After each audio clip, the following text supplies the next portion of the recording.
اگه دنیا دست من بود تو جیب عبام میکردم، همه دنیا رو به نام حضرت امام میکردم. اگه دنیا دست من بود دیزنیلند رو میپکوندم، جای کنسرت راکن رول یه دهن روزه میخوندم. عشق تو میخوام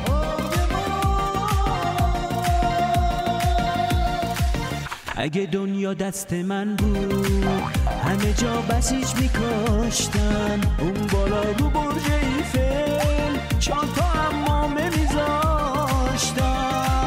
اگه دنیا دست من بود خیلی کارا رو میشد کرد، دیوار چینو میذاشتم واسه تفکیک زن و مرد. اگه دنیا دست من بود راستی که خیلی خفم بود، بهترین لباس دنیا عبا عمامه من بود.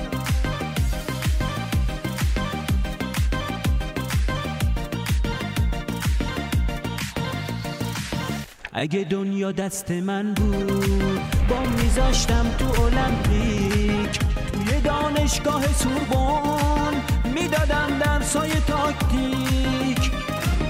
اگه دنیا دست من بود مونالیزا چادری بود، نه فقط دمشق و بغداد همه جا دیکتاتوری بود.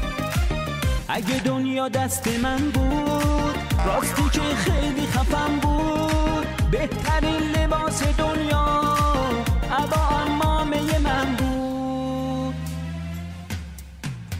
اینا همه خواب بابا، دنیا کدومه؟ دنیایی از مصیبت و بدبختی رومه. همین روزا چپه میشم کارم تمومه.